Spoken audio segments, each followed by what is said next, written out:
हमारे पास जो भी है वे परमात्मा की कृपा से है।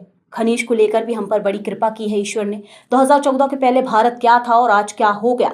लगातार देश प्रगति कर रहा है। सरकार पहले भी थी, आगे भी रहेंगे, लेकिन सवाल यह है कि सरकार चलाने वाला कैसा है। पहले कई घोटाले होते थे, कहीं कोई लाख घोटाला, कहीं 2G घोटाला, लेकिन अब घोटाला नाम नहीं, मोदी की सरकार। पहले की जो प्रधानमंत्री थे, वित्त मंत्री भी रहे, प्रधानमंत्री भी रहे, लेकिन मौन रहे। राम मंदिर का सपना भी प्रधानमंत्री के कारण पूरा हुआ। लगातार देश प्रगति कर रहा है। राम मंदिर में भी मध्य प्रदेश के पत्थरों का उपयोग हुआ। मेनिंग के लिए क्षेत्र में भारत सरकार से कई पुरस्कार भी मिले। हम हर महीने इन्वेस्टर मीट कर रहे हैं। हम इतनी तेजी से आगे बढ़ रहे हैं कि राफेल की गति भी धीमी है। वहीं माइनिंग के क्षेत्र में हम 10,000 करोड़ के आसपास हैं। हमें से 50,000 करोड़ के ऊपर लेकर जाएंगे। खनिज के क्षेत्र में मध्य प्रदेश में बहुत विस्तार हो सकता है। उद्योग धंधे तब लगते हैं जब सरकार का साथ मिले। एक बार आप मध्य प्रदेश में फैक्ट्री लगाइए, आपको कहीं और फैक्ट्री लगाने की जरूरत नहीं। हम आपको अन्य राज्यों से बढ़कर आपकी मदद करेंगे। नदियों का मायका है मध्य प्रदेश, चंबल, नर्मदा। मध्य प्रदेश में प्राकृतिक संपदा बहुत है। आम के आम, गुठलियों के दाम। अब हमारे मध्य प्रदेश में सोना मिलने का भी संकेत मिल रहे हैं। हमारे शहर में ही एक पन्ना है। जब शहर का नाम ही पढ़ना है तो कुछ ना कुछ तो होगा ही। वहां हीरा तो मिल ही रहा है। एक दिन में 2 इन्वेस्टर कॉन्क्लेव कर रहे हैं। एक मुख्यमंत्री का यही सौभाग्य है। अगला इन्वेस्टर कॉन्क्लेव हमारा रीवा में होगा। 10 से 11 कंपनियों में निवेश के प्रस्ताव दिए हैं। 20,000 करोड़ के प्रस्ताव मिले हैं। 2 दिन के अंदर जब काम आखिरी नहीं है। लगातार आप मध्य प्रदेश से प्रेम बनाए रखिए। हम आपकी हर स्तर पर मदद के लिए तैयार हैं।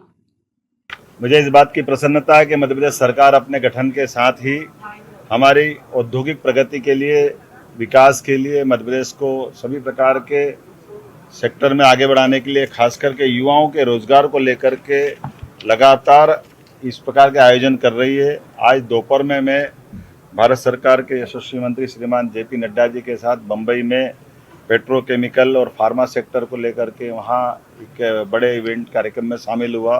फिक्की द्वारा आयोजित कार्यक्रम में, जिसमें मध्य प्रदेश की बड़ी संभावनाओं को लेकर हमने वहाँ भी सारे निवेशकों से बात की। आज सायंकाल 2 दिन चलने वाली इंडस्ट्री कॉन्क्लेव, ये माइनिंग कॉन्क्लेव में मैं शामिल हुआ हूँ। हर महीने हम संभाग स्तर पर एक रीजनल कॉन्क्लेव भी करते जा रहे हैं और अभी तक के जो मैंने प्रस्ताव के आंकड़े बताए, लगभग 2,45,000 करोड़ से ज़्यादा का निवेश के प्रस्ताव हमको मिले हैं, जिस पे हम काम कर रहे हैं। ये युवाओं के लिए, खासकर सभी प्रकार की बेरोजगारी को दूर करते हुए युवा, गरीब, महिला, यशस्वी प्रधानमंत्री के जो 4 पिलर्स है, ये चारों सेक्टर में बड़ा काम करेंगे। हार्टिकल्चर के माध्यम से एग्रीकल्चर सेक्टर में भी हम इसी प्रकार की बड़ी संभावना देख रहे हैं। मैं उम्मीद करता हूँ आज की जो हमारी माइनिंग कॉन्क्लेव का जो 2 दिन का समापन हुआ, अलग अलग प्रकार के काम करने वाले लोगों के लिए एक प्लेटफॉर्म पे एक साथ बात करने का जो विश्वास भी होता है और अच्छा भी लगता है। जहाँ सर्वे करने वाले भी है तो मशीनों के उत्पादन करने वाले भी हैं, और मध्य प्रदेश के अंदर के भी हैं, तो विश्व के अच्छी से अच्छी, बड़ी से बड़ी मशीन ला करके वो जो इंडस्ट्री, खास करके माइनिंग इंडस्ट्री में जिनका उपयोग होता है, वो सारी मशीनें भी हमको दिखाई दे रही है। आज एक का तो इलेक्ट्रिक व्हीकल का मैंने लोकार्पण किया है। आमतौर पर डीजल और पेट्रोल से ही चलते थे, लेकिन इलेक्ट्रिक व्हीकल के भी बड़े बड़े इस प्रकार के संसाधन बन गए। ये आश्चर्य भी है। और हमारे यहाँ से विश्व में जाएं और कितने कितने टन के, कितने बड़े बड़े डोजर और ये लोडर मिल रहे हैं। ये वाकई एक नया बदलते समय का, यशस्वी प्रधानमंत्री के समय का ये दौर चल रहा है, जिसमें सभी संभावना है।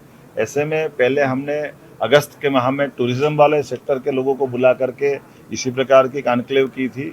ये क्रम लगातार जारी रहेगा। मेरी अपनी ओर से आप सबको पुनः बधाई।